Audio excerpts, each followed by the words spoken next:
And welcome, Hoosier fans, to another, feels like we've been here before, episode of the Assembly Call, as tonight your Indiana Hoosiers fall to Michigan State 64-58.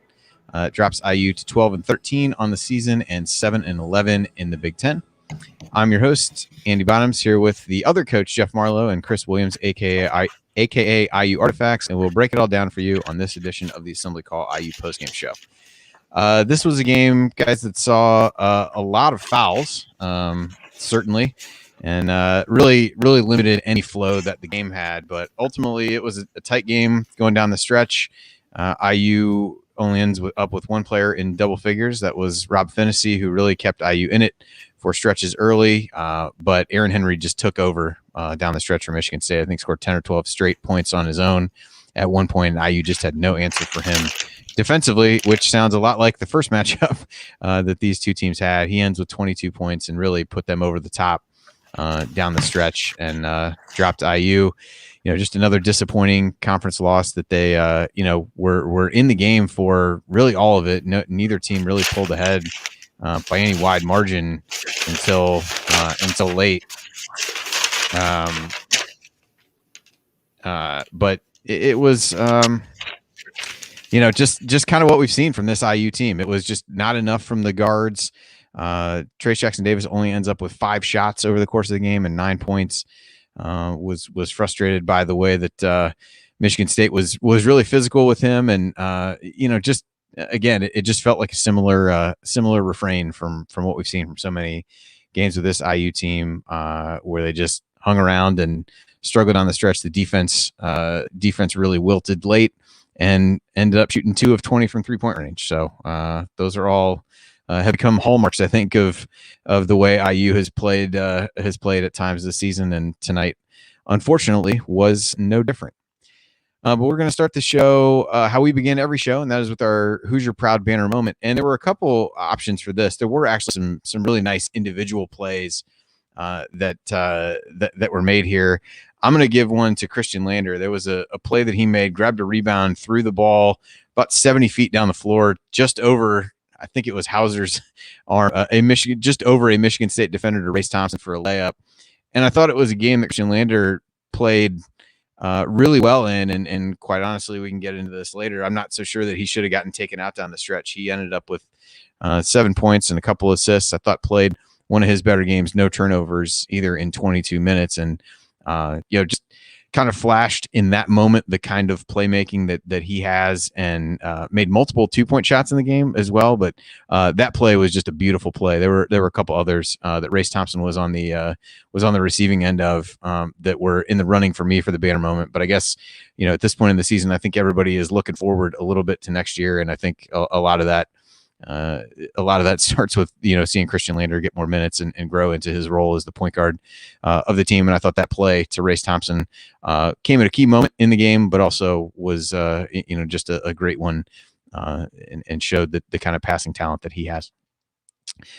All right, our banner moment, as always, is brought to you by our friends at Home Field Apparel, who is now in their 4th season of sponsoring the Assembly Call. And that is not what I meant to play there. I'm having similar experiences I used to. The officials really took me out of rhythm. All right. So with the frigid temperatures finally starting to subside outside and spring just around the corner, it's time to update your wardrobe with some comfy t-shirts and long sleeve tees. So you need to make your way over to their website, Home Field Apparel, where they have something unique for everyone, especially IU fans. And all of their apparel is printed on the softest, most comfortable, and most washable materials you'll find anywhere. Want a few suggestions? I picked up a couple different IU shirts over the winter in preparation for the summer. One of them is the oval that I'm sure Jared will not be super excited to hear about. But they've also come out with some great new things recently. They have a George Washington basketball T-shirt that I will likely be buying at some point. Came out with another great UC Irvine shirt that's out there, although I already have bought one UC Irvine shirt from there, so probably tough to argue that I need a second one. And because of that, it's not just IU gear, even though the IU gear is fantastic. And Chris has one of the sweatshirts on tonight. But Home Field Apparel has more than 90 different colleges and universities now, and new ones are being added all the time. Plus, the designs are so unique, interesting, and vintage that you may end up like Coach or I, where you buy shirts or hoodies from schools you barely heard of just because you like the design. And you can always save on your home field apparel order by using the promo code assembly20 at checkout. It'll give you 20% off your entire order throughout the year. So go to homefieldapparel.com, load up your shopping cart, and enter assembly20 at checkout to get 20% off. Again, that's homefieldapparel.com. All right, it's time to move the ball, find the open man, and get some opening thoughts from the rest of our team. Tonight, let's start with IU Artifacts. Chris, thoughts on the game tonight, the 6-point loss at Michigan State? Well, I mean, where do we go with this? I think I liked the way we started out aggressive in the start of the game. I really liked the drive and dunk attempt by Rob to get to the foul line about the 16-20 mark in the first half. I thought he came out and played exactly as we always have wanted him to play his entire 3 years and be that aggressive player he can be. And, you know, Robbie Hummel on the broadcast says, you know, why can't this be the game for Rob Finney every game? And I think we're beating our heads against the wall thinking that the whole season, but I liked his aggressive play. I thought that, it was good to see, but the big problem is that Michigan State packed the lane the whole game. And we saw that Trace was unable to get the ball. One of their wings would drop down every single time because we shot 10% from 3-point line. So why wouldn't you just pack the lane and force us to shoot when we're not hitting them? So that was kind of the game plan. You know, they kind of doubled down the second half, which was kind of frustrating, and we really couldn't get Trace going. But again, it just comes down to shooting. When you shoot as poorly as we did, you're not going to win games. And when shots aren't falling, you're not going to stay competitive. And we're just lucky that Michigan State, for the most part, till Aaron Henry got going, shot as abysmal as we did. And that was really the key to the game, I think. And it's just, it's not really a lot you can say right now. We're very much on the outside looking in. And, in many ways, the door is closed. So it's kind of a unfortunate reality that we have to face right now. Yeah, I mean, as you said, Chris, the spacing just got worse and worse. The less IU is able to make shots, and in addition to how physical Michigan State was with Trace, the just complete lack of room for him to operate was a big one. And we'll talk about that more. There was a moment they showed where he got frustrated on the sidelines. I think Robbie Hummel made some, and I really enjoy him as a commentator. I thought he was trying to connect some dots that I don't know were really connected with the root of that, but maybe we'll find out after the game. Maybe we won't, but yeah, we'll talk more about Trace, but that was definitely an issue. And to your point, Chris, the fact that the game was unwatchable in long stretches from an offensive standpoint from both teams allowed IU to hang around despite not playing very well on the offensive end at all. All right. Joining us once again is Coach Jeff Marlowe. Jeff, what are your thoughts on the game tonight? Well, we kind of talked about off the air, Andy. We have a great big, and there's a lot of great bigs in the Big Ten this year. But when it really gets down to it, it's still a guards game. You win with great guards, and Aaron Henry willed his team to a win tonight, and we just don't have that. And again, not just trying to harp on the same old, but tonight was a great example. We were down by 1. I think it was 53-52. I was trying to find my notes here. And Al shot a 3, wide open 3, shooting 40%, been playing well down the stretch. And again, I somewhat agree. I think we'll talk about it later. I would have liked to see Lander stay in the game a little bit, but Al's wide open and he shoots an air ball. It's an air ball. And then they come down and Henry hits a 3, and we really never recovered after that. Great guards are what win, not just the Big Ten, but college basketball. Nice to have a great big. Trust me, I like having TJD, but when he's struggling and you don't have good guard play, it really, really handicaps you offensively. I made a couple comments earlier in my notes on that I really liked Chris talking about beginning of the game. We played aggressive. We were attacking the lane. We seemed to play with a little better pace and tempo. We had a couple moments, the one you highlighted with Lander throwing that one ahead to Race. And I don't understand why we don't play that way. And to me, that's to kind of that disconnect I see where if it's being preached in practice, it's not being carried over to the game. And I'm just not sure it's being preached in practice because we see flashes of it, but we never sustain that type of play and that type of tempo for, big chunks of the game, let alone 40. Yeah, let's start there. I think the guard play, as you mentioned, is a big one, but I also think the pace. I mean, all the good plays that I mentioned, maybe this was because the game had so little scoring and it was hard to find good plays, but a lot of them were IU pushing the ball. It was, Rob had a nice he dug down on somebody in the post, stole the ball, went coast to coast for a layup, didn't hesitate, just went. Also had a nice rebound, dished it to Race for a dunk that wasn't in one opportunity. I think the free throw was missed there. Galloway, they had a hit ahead to him for a layup that made it 11-7 early. There's like a lot of the plays that I called out as positive ones for IU are when they put the ball in transition a bit more. And quite honestly, it makes no sense not to do that for a team that really struggles in half court settings. And it was a play in the second half where they spent 15 seconds trying to run Galloway on the baseline. And I'm like, if he gets the ball, what is he going to do with it?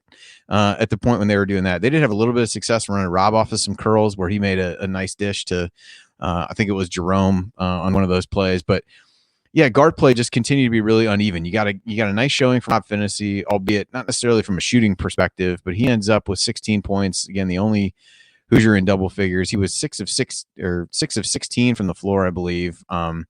He is not the guy that you probably want taking the bulk of your shots. He was 2 of 8 from 3, made both free throws, 6 rebounds, 4 assists, a couple steals. Did have 2 turnovers, but I thought overall it was a good game from Rob. And I thought the play that Chris mentioned early from him really set the tone where he tried to dunk on somebody, which kind of caught me completely off guard, and probably Michigan State as well. But I think it spoke to the mindset that he came out with in the game. But then you look down, and Al Durham ends up with 3 points, all on free throws, 0 of 7 from the floor, 0 for 3 from 3, ended up fouling out of the game.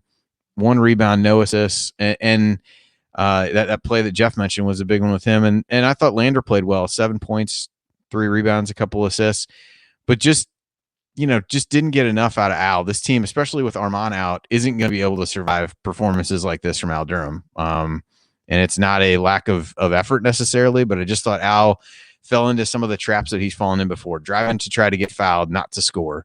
That played a key role in, I think, led to one of the threes that Gabe Brown hit in another, big stretch where he would do that. And then, missing that 3, that's a shot you want. You passed up a potential look in the post to get what looked like a better 3-pointer, and they just missed. And so, again, can't get everybody firing at the same time. So,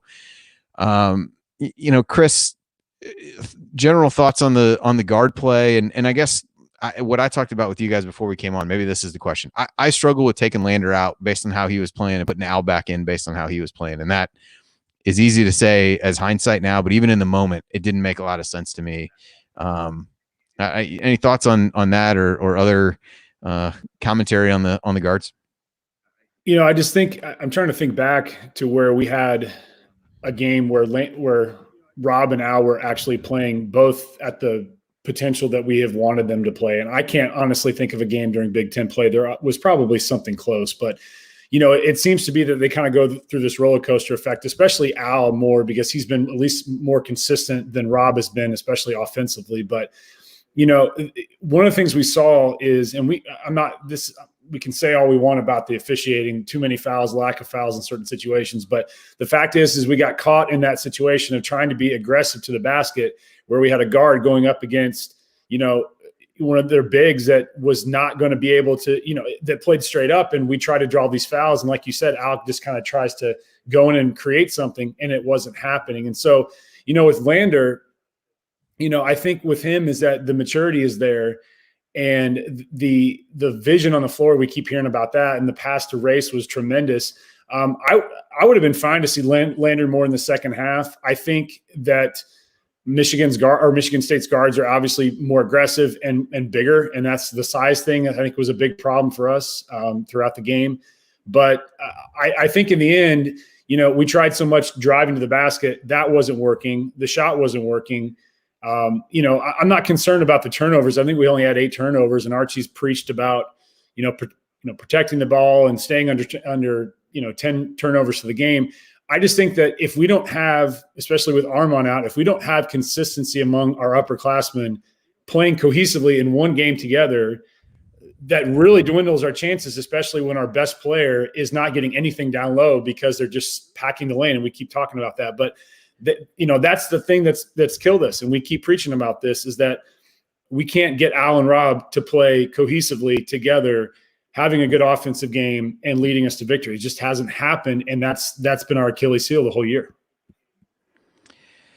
Yeah, Jeff, I know you alluded to it a little bit, but any other angles of the guard play that you want to hit?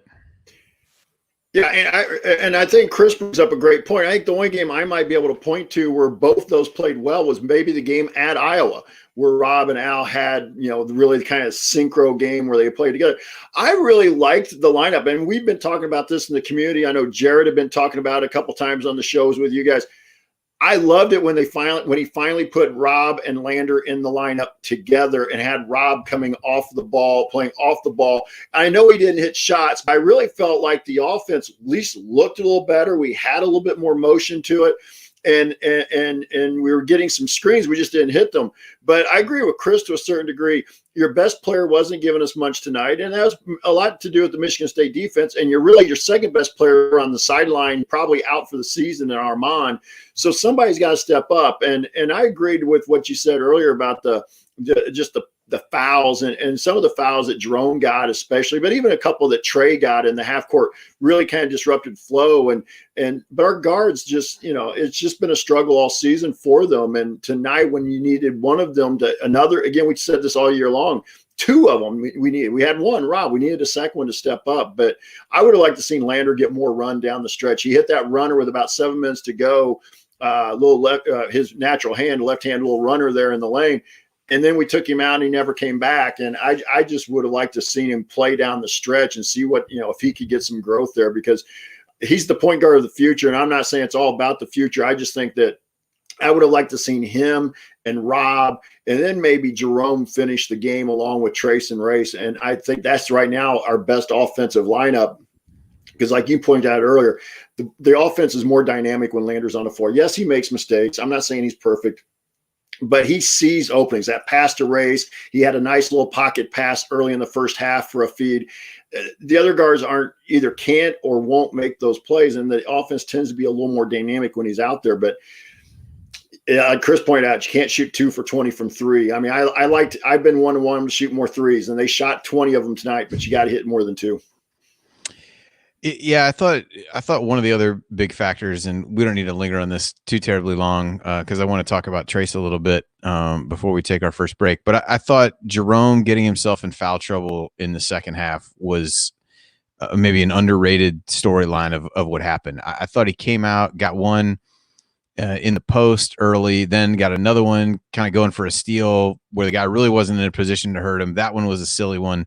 And then his fourth one was equally silly, where he's got the guy, you let Henry shoot over the top of you, but he basically walked up underneath him. The officials were calling stuff like that. They weren't calling other stuff off the ball quite as much, in different parts of the game. I just thought picked up 2 of those 4 were just silly. And really, when I think Archie had said on his pregame show that he wanted Jerome to try to guard Aaron Henry, and at least from a length standpoint, I think he could give him a little bit of trouble. But boy, whenever Hunter wasn't in there, Henry attacked him a little bit more in the post, but he didn't try to attack him off the dribble. But man, anytime you had Galloway, Leal was in there for a minute, he went after him, got Lander on him once or twice. Like, he would just take those guys into the post and go to work on him. And I thought Jerome not being able to be out there, both from a floor spacing and shooting standpoint, but also from at least a potential defensive standpoint, really loomed large in the second half, even though Jerome was not playing well. And his shot selection at the beginning of the half was not very good. And there was a part of me that was like, you need to take him out of the game. But I think he had at least the potential to give you something there that really put him in a bind. Jeff, any thoughts on not necessarily Jerome's play, but just kind of how those fouls and his absence impacted what IU was able to do lineup wise in an already shorthanded roster with tons of guys in foul trouble?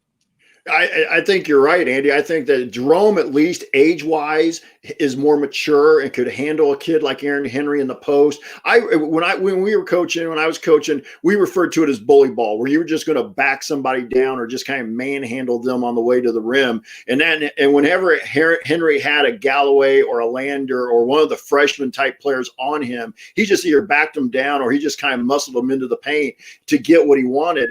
And when Race was guarding him on the post, if Race had to guard him on the wing, he was a step quicker and Race was chasing. And as you mentioned, just solid fundamentals. Got in there, jump stop, pump fake, Race went, and he lays it in. So, but I thought Jerome's fouls were huge, and it came really kind of clumped together. He started the second half with no fouls, and like within the first 8 minutes, he had 4.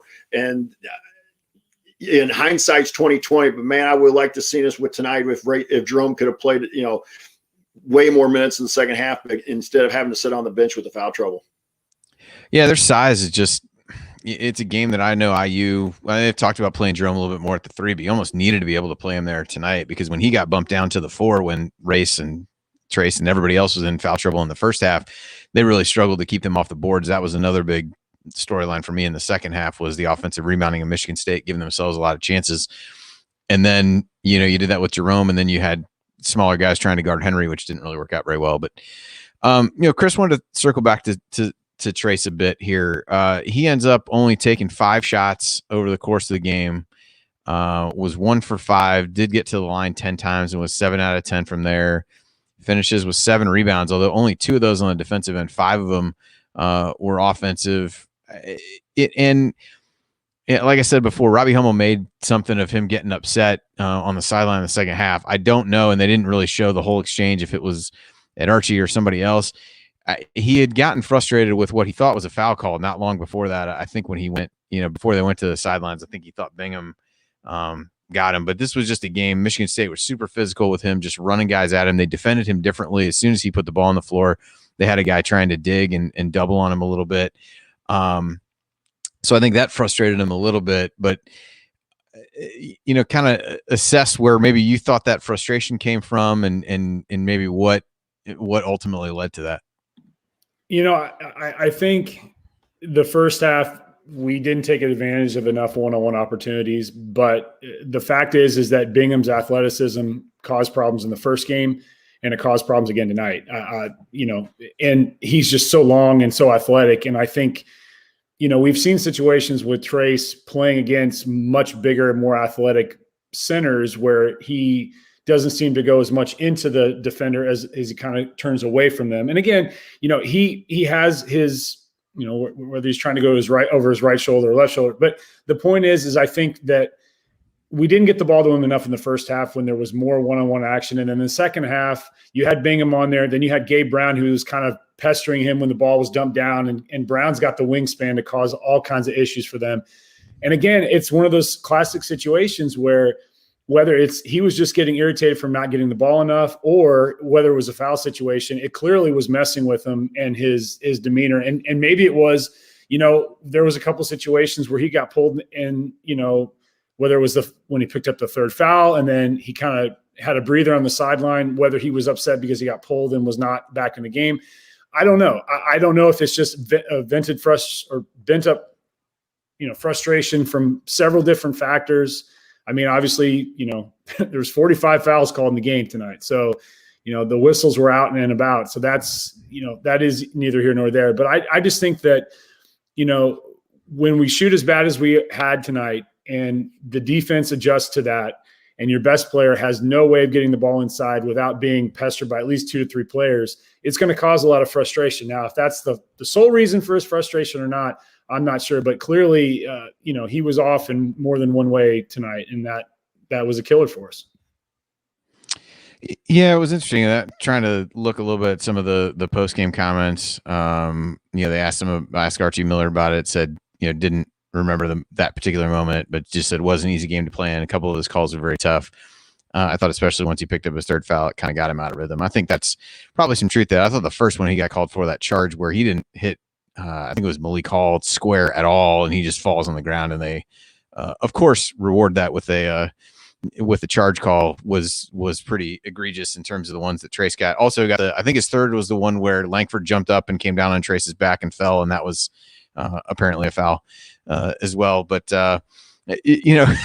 Jeff, before we break, what thoughts on Trace? Just kind of what, even schematically, IU could have tried to do differently with him, what his biggest struggles were, and really getting the ball. I know sometimes we come on here and talk about it's a mix of the guards, it's a mix of Trace not really posting hard enough, it's this, that, and the other.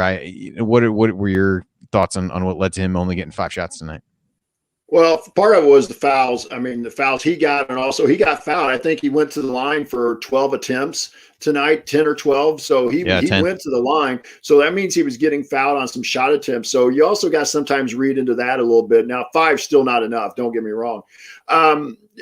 There are times I don't think Trace posts up as strong as I think he should, and that's probably just a personal preference for me. And I also think he shies away from the contact of, they talked a little bit on the game tonight about a couple of the Michigan State guys going up through the chin of the IU defender, and that's where I think I'd like to see Trace once in a while go really kind of strong and up through, but that's not going to change at this point in the year. That's something you got to change in the offseason. They did a couple sets in the first half that they never came back to in the second half. Now, we didn't hit it, but they ran a little action where Trace was opposite the ball, and then like Al or one of the other guards would cross screen for him to bring him across to the strong side, and we didn't feed it. And I was on after the Iowa game, and I remember telling Jared that I really like watching Iowa, and I know Fran McCaffrey's teams are sometimes, want to pull your hair out because they have all the offensive talent in the world, but sometimes won't defend. But they may be the best team at feeding the post, and there are times when I know it gets clogged. Chris is right about that. It gets clogged, but we just give up way too easily in trying to get it to the post at times. And my opinion is sometimes you got to be a little more patient and feed that post and make the double teams come and see if that'll open up some things. But we didn't run some sets that we've been doing lately. Like I said, that little cross screen action, we didn't seem to put Trace in a lot of ball screen action. And one of the things we were talking about on Twitter during the game was our guards. It was something that was really pointed out. The guards don't get shoulder to shoulder on some of the ball screen action. Lander's better at it than the others, but they leave gaps, and it's hard to get a good pick and roll run if you don't get shoulder to shoulder, and then the guards at times don't turn downhill. So there's a lot of things there. So yeah, Trace I thought the frustration came because I thought pretty much, we didn't see it on camera, but I think Archie got into him about not screening out on an offensive rebound putback. And I think that's kind of what may have precipitated, but I think it was just a whole lot of season, game, moment frustration that boiled over. And I don't necessarily have a problem with it. We saw that happen down in Texas a couple of weeks ago, where they had some guys that were, out, and then they came back and won the next game. But I like passion, but you just got to make sure you're not crossing that line of passion over into, the worst part of it. Yeah, I think you're right. I think it was an accumulation of a lot of things without knowing specifically what the exchange was. But I think he was certainly frustrated because this is the kind of teams that really has flustered him over the course of his career. Guys who are super physical, and Michigan State just had a revolving door of guys who were going to go out and grab him and push him and do whatever they could to kind of get him out of rhythm. And he ends up getting a few fouls. And I think that was a big part of it in some of the struggles that we talked about with getting him the ball. I'm sure played a role as well. All right, well, we're going to take a quick break here, but when we come back, we'll continue to break down IU's 64-58 loss to Michigan State, and we'll point out the meaningful moment you might have missed and go inside the numbers to look at some important statistical notes from the game. You're listening to the Assembly Call. Stick with us.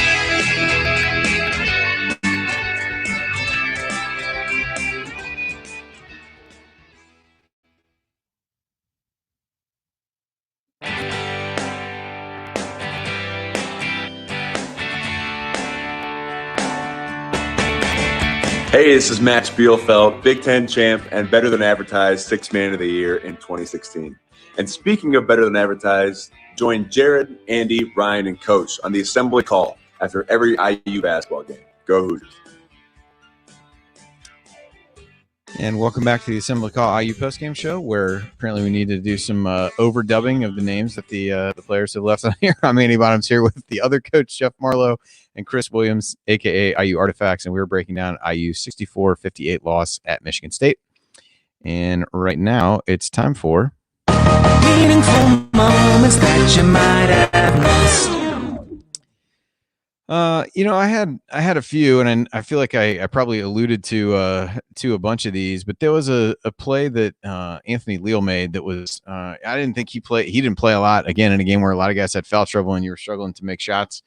Potentially there's an argument to be made that he could have been out there. He missed a corner three that I thought was open an opportunity for him, missed another three at the end of the first half that was some pretty deep, but he ended up picking up a big offensive rebound, getting a kick out to Rob for a three that put IU up 23-20 in the first half. And so I thought that was one of the, it seemed like in the second half, there was a lot more of Michigan State making some of those hustle plays on offensive rebounds. but I thought that was an important one for Leal. Talked about a lot of the Rob plays where he was just more aggressive, was able to get the ball to race, and Christian Lander again. I thought there was he made some good plays. They ran a nice inbound set that they've been running all year where, they get the ball to the top of the key to the big. One of the guards curls around to the top. And so Lander ended up making about a 15-footer off of that. I thought he had some nice plays as well in some of those settings. Certainly made some mistakes, but in a game where you really needed the freshmen, they were the only guys coming off the bench. I thought those were a couple of moments from them. And Jordan Geronimo, I thought got overly aggressive at times. His third foul was one that was avoidable in the first half, but also was aggressive going to the basket, made a nice play, faked out Hauser, I think it was, on they kind of faked a dribble handoff, and he got to the rim for a basket, got fouled on another one and got there. So I thought some general moments. Galloway had 6 rebounds and made a couple of nice drives, still struggling to shoot the ball from the outside, but to me, a lot of the meaningful moments were around just the freshmen kind of making plays. And again, we've had some games where you didn't get a lot of contributions off the bench from those guys, but you ended up with 16 points off the bench from, really it was Lander, Geronimo, and Galloway. But I thought they had some nice moments, struggled at times defensively, got absolutely attacked defensively, and you could almost see Henry's eyes light up when one of those guys was guarding him. But I thought they chipped in with some good moments there for sure. Chris, thoughts on any of those moments in particular, or just the freshmen as a whole? I mean, freshmen as a whole. I mean, I really wanted to see Leo more on the game on the floor. I think that was the one thing that I still wish we would have seen him more. But he's in there to shoot, and in a lot of cases, I think he was still out of position defensively. I was wondering if that was going to be something where we might have seen him on Henry. I don't think that would have been a good matchup overall. I think we kind of switched everybody on Henry, and it didn't work no matter what.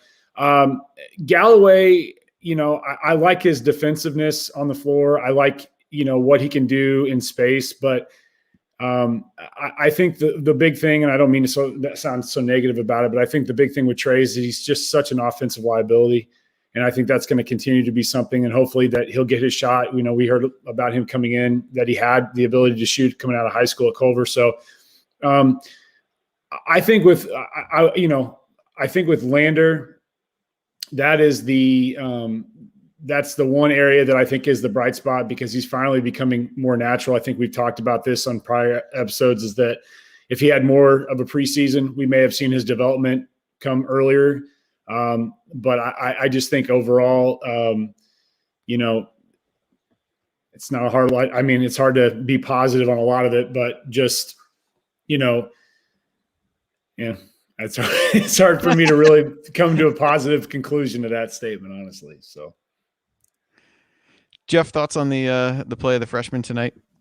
Yeah, I agree with you and Chris. I thought just the overall play. There was a time there in the first half where we had Geronimo, Lander, and Galloway on the floor at the same time, and I really thought that was an interesting lineup. And again, I'm not all trying to just think about the future, but as a coach, I've always kind of got in the back of my head, what do you look like next year? And I may not play a group necessarily with that thought process from my head, but I would have watched some film and been like, oh, that group's got a chance to be pretty decent next year. And I agree, Galloway's shot's got to get better. He's got to work on it a little more, but he brings a toughness. He brings and one thing that I just find that's lacking, at least it doesn't show up on the floor, is I don't see a high basketball IQ from the team. And Galloway's a kid that has a lot of basketball IQ, and he makes some mistakes now, I think, because he almost wants to play too fast, but I think it'll be easier to slow him down and get him into that mode of being able to play at the college speed that you want him, instead of kind of being helter-skelter.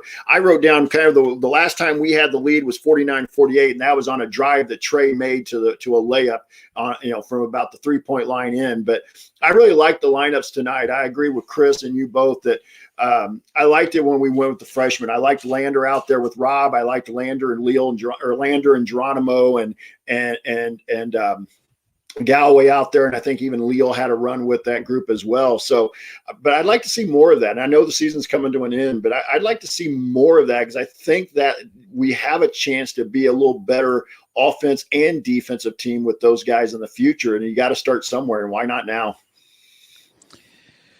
Yeah. Any other, moments in particular that you guys had? Obviously, the big run there toward the end with Henry kind of following the shot with Al was a big one. He misses that shot. They come down on the other end.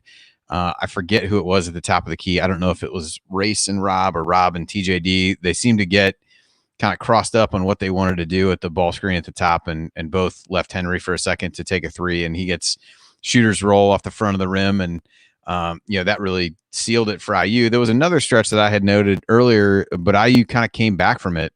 It was a stretch where Gabe Brown hit those couple shots. I guess only one of them wasn't a three after all, but that was another kind of rough stretch for them. They had a bad possession. He hits a three. Al drives trying to get fouled, misses. Brown goes, hits another shot, and then Lander took a bad three there. Just, again, so as much as the freshmen played well, there were times when they played like freshmen, and you got these lulls where IU couldn't score in some of these key moments. But I think, the meaningful moment that you might have missed is not Al making that air ball, because I think everybody, in that moment was like, all right, this was, felt like a great chance. You make that shot, you got the momentum, and then to go down and give up a three on the other end after that was really the dagger at that point. Any other moments that you guys had marked down that you wanted to hit in the game? I mean, the only thing I would just say is that not necessarily a specific moment, but I saw a lot in Rob's situation being a leader on the floor. And I know people are going to say, well, he should be a leader. It is obvious, but I think he was as vocal tonight as I've seen him the entire season. And that was something that was extremely positive, especially communication, especially after a made basket, getting the guys set in defense. And I think he kind of set the tone, especially in transition defense, which I thought for the most part was good tonight.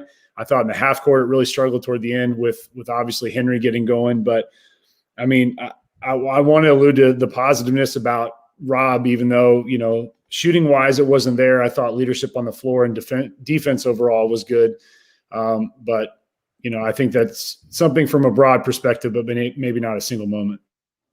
Yeah, I think the Rob stuff is interesting. And I think it was Hummel who mentioned it on the broadcast, was like, why isn't this guy the Rob Finney that we see on a more regular basis? So, Coach, here's your chance to play armchair psychologist. And in that, I think, that's been talked about so much with Rob. Just, is it a confidence thing? Is how much of it's mental? And then you see him come out tonight and just be really aggressive. And even if that meant he made mistakes or missed some shots, at least he was playing with some confidence. I mean, you have any theories on or experience that suggests what may cause something like that with him to go that way? Because I noticed what Chris did. He was really into the game early, really vocal, really talking to guys in the huddle, which is great to see. But, I kind of come back to why can't this happen every game or more games than it does? I wish I knew, because I had a couple of instances in my coaching career like that, where just kids that just didn't always bring it game after game. I was with Chris. I really liked that very first. I think it may have been the first shot attempt that Rob had, but it may not have been the first, but early. He went for that drive and he was going to dunk it. And I know he didn't make the dunk, but I liked that mentality. And I just wish we could get him to play that way all the time. My philosophy or my thought here, Andy, is I think to a certain degree, he's been, I don't want to say drilled, but he's been the focus for him has been to be more of a traditional point guard and to be pass first, score second, lead. But I think he would have been better off from day one. And maybe he really was as a freshman. Maybe it was the injuries, the concussions and things that kind of took that away. But his freshman year, he looked to score more. He was more aggressive coming off the ball screen. He was looking more for his shot. Now it's almost at times like you feel like you almost have to beg him to shoot. Now tonight was different, but other games, there are games where you feel like, please shoot. Here's the ball. Please shoot it. And I just don't have a simple answer for that. One of my meaningful moments I wanted to come back to was right after Trade giving us a lead, we fouled. And it was and they hit the first free throw.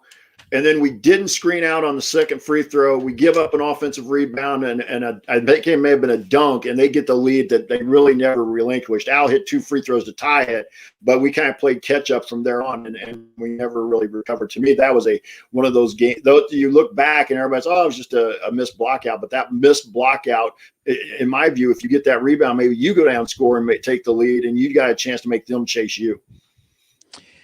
Yeah, that's definitely. I'm glad you mentioned that one because I had forgotten about it a little bit. But yeah, that really started their run down the stretch. That was Henry was the guy at the line and that made the layup. He kind of put his hand down to balance himself as he was going back to the basket on the rebound. Well, there's about 10 guys laying on the floor. It felt like, or I guess it could have been 10, maybe 7. But bodies all over the place, and he gets to the basket, and you give up 3 on that. It was good for Al to come back down and make that shot, but that really, in some ways, got Henry going. It felt like, and IU never really recovered from that standpoint. So let's go inside the numbers and look at a few things, and that's probably a good place to start. Offensive rebounding, Michigan State ends up with 13, although I'm going to look here and see how many they had in the second half, because it felt like, 8 of those 13 came in the second half, and I thought there were a couple of possessions where they got 4 shots at it, or I think there was one there where they got 3 or 4 shots at it right at the rim that somehow missed. But those things just kind of wore on IU, and I think that's where their size, just even from the wing in particular, was a really big factor from a rebounding standpoint. So that was one area that certainly favored Michigan State in the second half. Although second chance points, ended up only being actually in favor of IU 8-6, but just felt like those gave them some extra possessions there when they needed it. Turnovers was not the issue tonight. Only 8 for IU, 9 for Michigan State. This to me, from a statistical standpoint, was almost entirely about the shooting. You end up with IU 18 of 55, 32.7% from the floor, 2 of 20 from 3, got 10 shots blocked, which I think is the second time in the last few games when they've had double-digit shots blocked.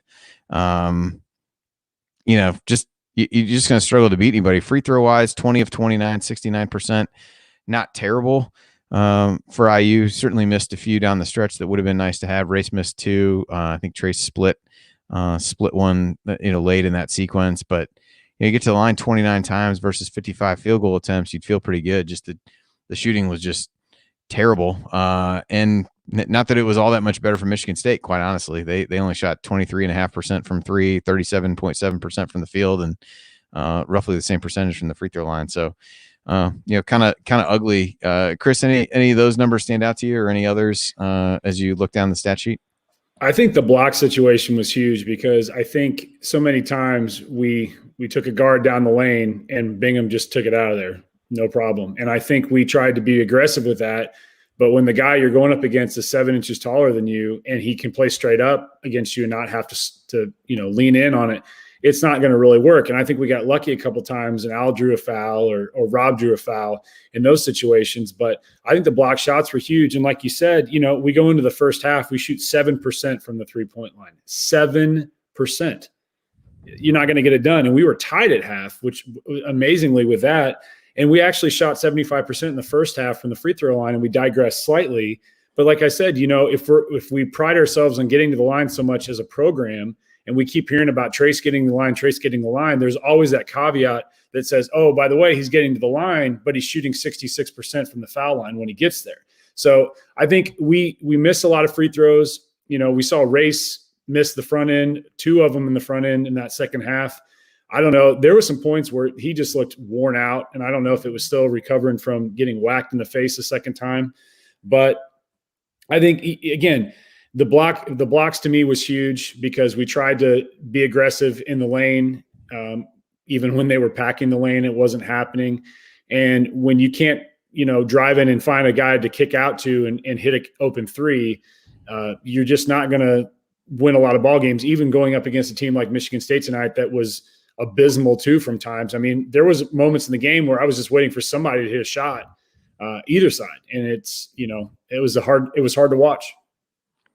Yeah, I mean, it felt like a game where if you could have gotten, I think Rob hit a 3 in the second half, and then he got another one in the possession almost right after that. And it was like if IU could have strung together just a couple makes in a row, maybe they could have, opened up a little bit of a lead at least. Now we can argue whether they would have let Michigan State back in the game or not based on history, but just couldn't ever really score on enough possessions in a row. There was one stretch, I think it was the second half, where they actually didn't call fouls for a few minutes, and the game actually had a good flow to it. IU wasn't getting stops. Hauser was scoring in the, on a couple of jump hooks, but at least there was some flow to the game. And I don't know if that contributed to the offensive struggles for a team that has already struggled a lot offensively, but yeah, there was just sitting there dying for somebody to make a shot or two in a row to really go on a run, and it never really happened. Jeff, any stats stand out to you?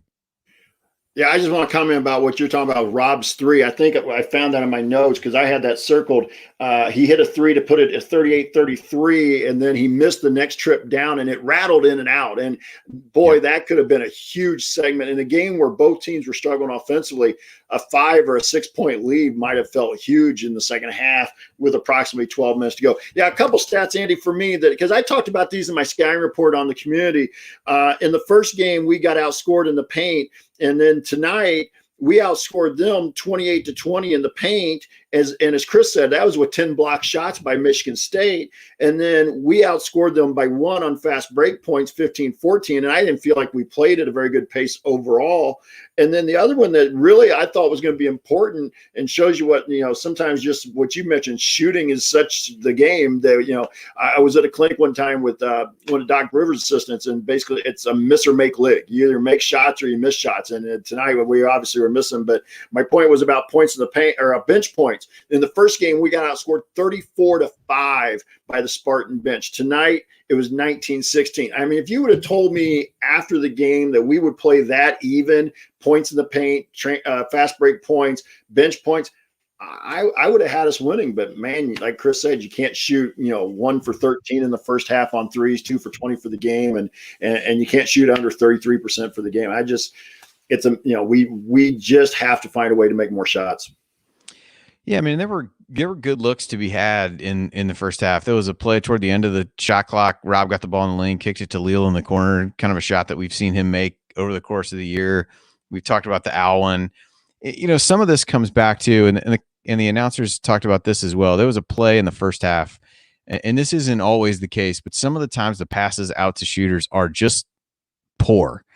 And there was one that Finney basically had to, Al drives in, does a good job drawing the defense, kicks out to Finney, who basically has to bend over to almost pick the ball up off the ground and then rise up into a shot. And again, maybe for teams that play with a little more confidence, shoot the ball better, that matters a bit less.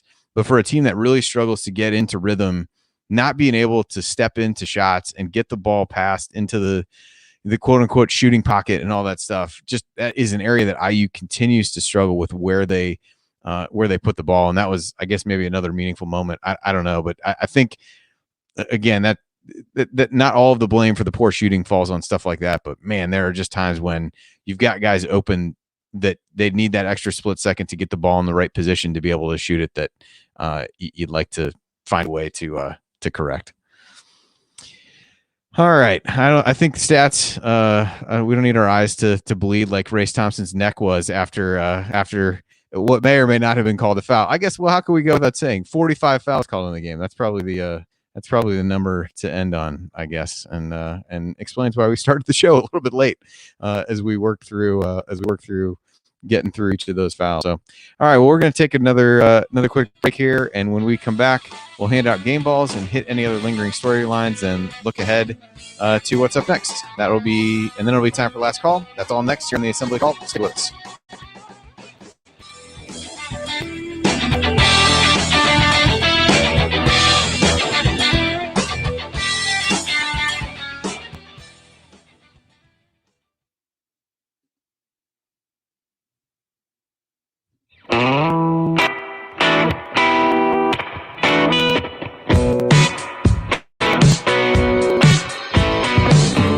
Hey, it's Romeo Langford. What's the only thing better than hitting a game winner to beat Wisconsin? Celebrate it with friends afterwards. Join Jared, Andy, Ryan, and Coach on the assembly call after every IU basketball game. Go Hoosiers. And welcome back to the Assembly Call IU postgame show. Catch us live immediately following every IU basketball game, plus every Thursday night over our website, assemblycall.com. And while you're there, make sure you sign up for our free IU Hoops email newsletter. Over 7,000 of your fellow IU fans have already subscribed. You can also text IU to 66866 to subscribe to the newsletter. Again, that's IU to 66866. I'm your host, Andy Bottoms, here with the other coach, Jeff Marlowe, and Chris Williams, a.k.a. IU Artifacts, and we are breaking down IU's 64-58 loss at Michigan State. And now it's time for game balls. Gentlemen, in a game where only one player scored in double figures, I recognize that scoring is not everything, but I have a feeling this may be an easy game ball to give out. Chris, I'll throw it to you first. Rob Fantasy. I'll give you a brief explanation. No, I think the combination of the aggressiveness. Chris's team has just sucked the life out of you. You just have lost for words, and I think you're not alone. Yeah, I think you're sitting not in alone, a basement. Sure. I'm sitting in a basement, embracing our past, which I'm not going to go there tonight. I'm not going to be that guy. But I'm sitting here in a room embracing our past, and it's hard. It's just hard. It's hard. But I will tell you this: I like. I'm with you. Yeah, I'm speaking for everybody. I know. It's like it is. But good aggressiveness tonight. Good vocal leadership, but beyond that, too many shots not following. I don't really have any other option but Rob at this point, and I'm going to stop there. Coach, what about you? Yeah, I'll go with Rob. And again, was he perfect tonight? No, but I liked, the aggressive play. Somebody made the comment on Twitter that they didn't think he had a shot, at least in going into the last minute of the game. He'd gone about 9-10 minutes without a shot. And that's, I'm not sure whether that's on him all the time or whether that's on the coaching staff, but your best player in the game wasn't getting enough shots either. TJD didn't get enough, but Rob needed more shots, and we should have run more stuff for him. But I'm going to go with Rob.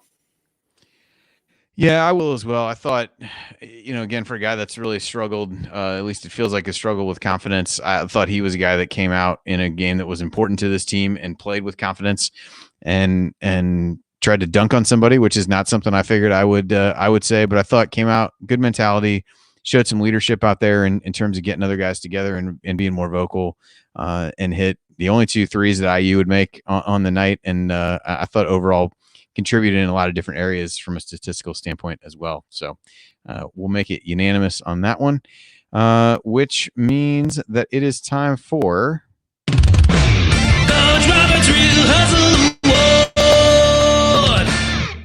All right, the Mike Roberts Real Hustle Award presented by Evansville Security Services. And let's talk about Evansville Security Services for a second here. It's the hometown of Calbert Cheaney, so ultimately, what more do you really need to know? But ESS provides off-duty police officers to businesses and individuals throughout Indiana.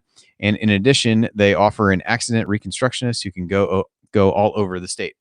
So go to evansvillesecurityservices.com to learn more. That's evansvillesecurityservices.com, or call 812-214-1132.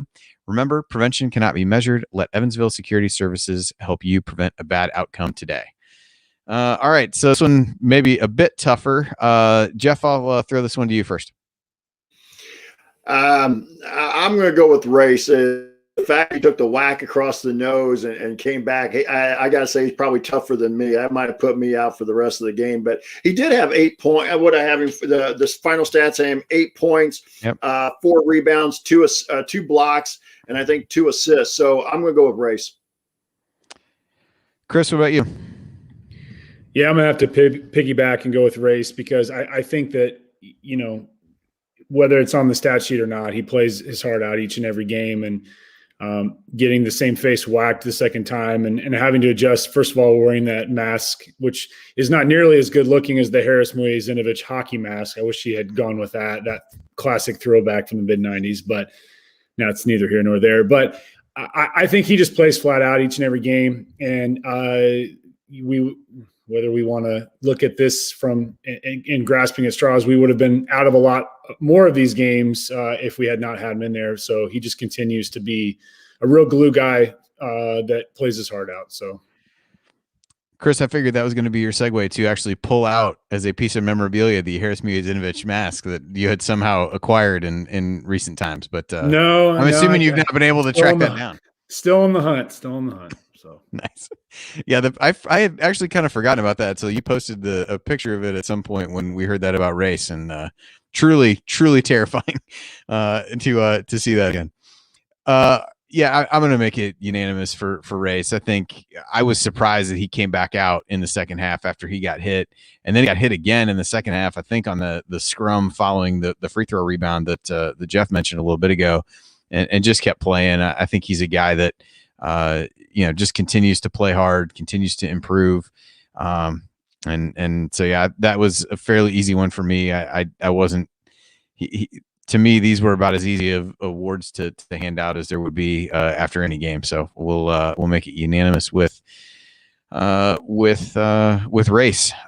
So guys, before we talk, we don't necessarily need to talk Purdue preview because we do have an episode of Assembly Call Radio coming up here in a couple days. So we'll probably spare ourselves the talk of that game. But anything else that we didn't get to from this game in particular? Anything you've seen in the post game? I've tried to keep tabs on it a little bit here, but didn't really see a whole lot. It sounds like Archie was relatively short with a lot of the answers in the press conference. But anything else you guys want to hit before we go to last call here? Either one of you? Jeff, anything else you got? I said earlier, I felt like we were in play-in situation, and I just don't want to necessarily give up on the season, but man, where do we go from here? And I think that's got to be a question that the coaching staff and the team themselves are asking. And how do we, somehow you got to find a way to win on Saturday at Purdue and hope you win a couple in the Big Ten tournament. But otherwise, a season that started off pretty well seems like it's really gone off the rails. Yeah, as I look up and down at individual players and different things like that, I think we've hit on most of the, key contributors, key participants in the game. And I guess for those wondering from a bracketology standpoint, although I don't have this in front of me at the moment, I did look a little bit today just to see historically. I got a question on Twitter about, what it might look like for how they could find a way to get, a game over 500, things like that. History is not on their side. And obviously this year is unique on a variety of levels, whether that be the pandemic, the number of games scheduled, things like that. But I'll leave it that history is not on their side. Traditionally, teams that have 13 losses or more than 13 losses, there aren't too many of those, even over the last 20 years, that have gotten in. And there's really only been one team, I think, that's been less than 4 games over 500 that's gotten in that same time period. So things are not looking good on the bracketology front for IU. I don't know what other consideration the committee is going to give based on this year. A number of bubble teams are continuing to shoot themselves in the foot. But to me at this point, given the number of opportunities IU's had against quality opponents, it's hard to argue that just with that many chances you're in just on the argument of you have X number, quad 1, quad 2 wins. So it needs to be a pretty big turnaround and a deep Big Ten tournament run at this point for this team to be playing in the postseason. So I won't get into that too much more, but in case anybody was holding out hope for that, I don't know that there's much reason to do so. So I'll kind of leave that part there. So coming up for us, we do have Assembly Call Radio on Thursday night. Certainly will be open to any ideas people have for what we could talk about at this point. And then we've got the IU Purdue postgame show on Saturday. I think the tip time for that was announced. I believe it's 2:00 Eastern time, if I'm correct there. So we'll confirm that before Assembly Call Radio either way. But so that's what's next for us. And remember to check out our friends at Home Field Apparel. You can use the promo code Assembly20 at checkout to get 20% off your entire order. And guys, it's time for last call. Chris, I'll let you go first.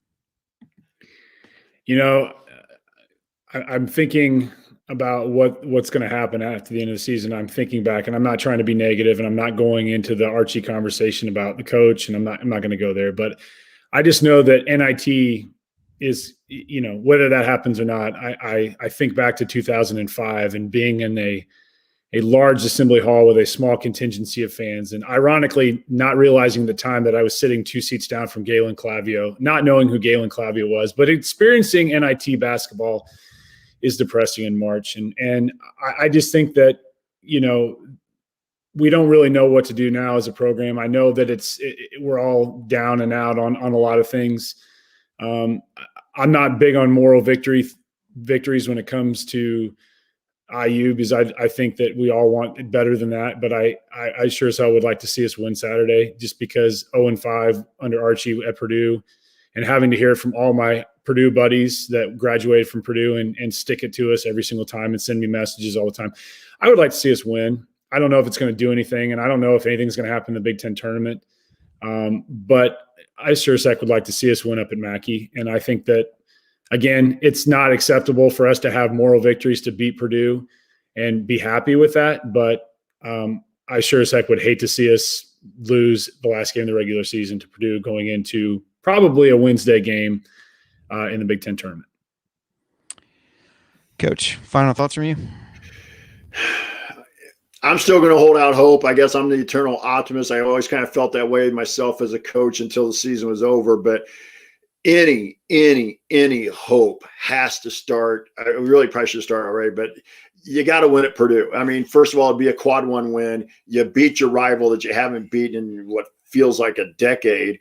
And, I'm not saying it'll appease everything, but winning definitely is a whole lot better than losing. So at least maybe you build with some momentum to go in the Big Ten tournament, and you catch a couple wins and you find a way to sneak in the tournament. But right now I see a team that looks, I hate to say it this way, but I see a lot of just like they're checking out, and that I don't like that look I'm seeing. And that's the coaching staff has to try and figure that out by Saturday. But that's not a good look. Yeah, I think to piggyback on that a little bit for mine, I think you just see a lot with the fan base of what you see with the team, and it's kind of the here we go again, and you're just waiting for something bad to happen, which is on a variety of levels not where you want to be. But we talked about some of those plays down the stretch, and IU had weathered a couple small Michigan State runs in this game because of the officiating and the number of fouls and the lack of flow. Nobody was really able to get on any kind of sustained run for the most part, but you just kind of got the feeling that once things started to go badly and a couple things went against IU, that the mentality became here we go again, and then the defense really broke down the stretch, and that's really what we saw. Michigan State scored. Some of these are fouls, but of their last 9 possessions, I think they scored on 8 of them, if I'm doing the quick math here correctly. And that started with that play that Jeff mentioned where, missed a free throw and ended up getting a layup. So, 3-point possession there.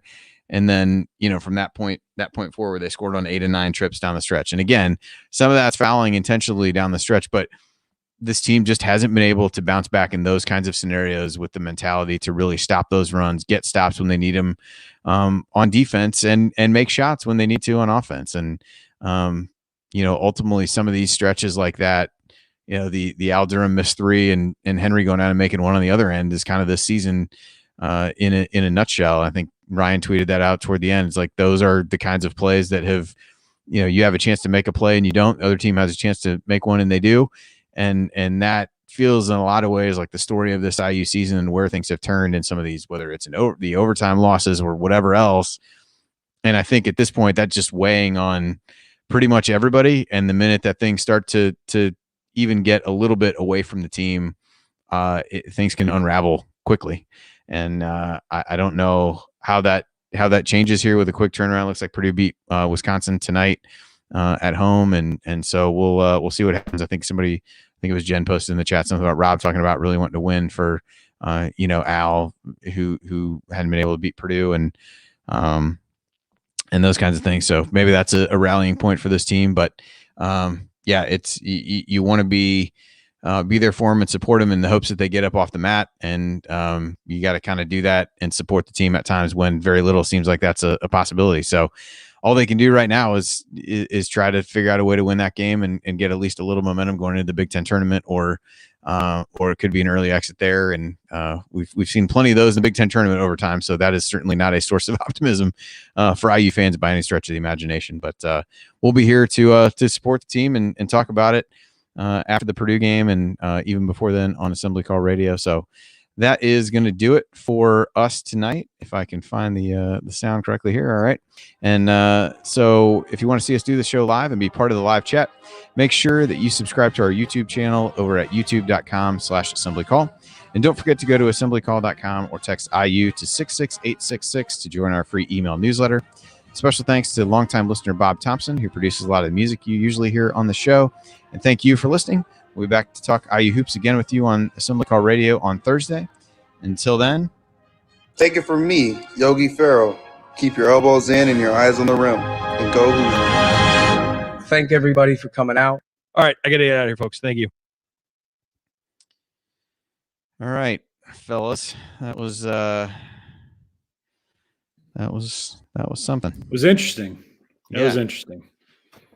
Tough to not let ourselves go into some of the other conversations, but there's we've always kind of taken the tact on the show of, waiting to talk about some of that stuff until there's actually, that a little bit, that's certainly part of it. But I also think, just trying to, wait until that's actually a situation that's presented in the off season. And certainly if and when a change is made or even not made.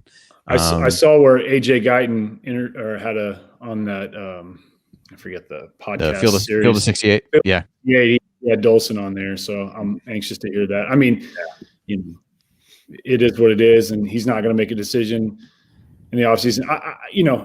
There's so many factors with the athletic department that people don't realize that are going on, like the $60-70 million in the hole. And I know people realize that, but imagine getting to that position the first year through a pandemic, and now you're got the weight of the entire program's fan base on your shoulders right now in this circumstance. It's got to be a tough situation. So, yeah, I haven't had a chance to listen to that interview yet with him either. So I've got it queued up to hopefully be able to get to tomorrow. I'll be kind of curious to what, there's obviously probably some tiptoeing around of that topic, but of course. But like you said, we have to be the stewards of positivity as much as possible and not go down that road. And, I know people are frustrated and venting and I wish it was 93 again. And I wish it was 81 again, 87 again. And we all wish that. I mean, we all wish for continuity with the program. We all wish we were contending for a Big Ten title and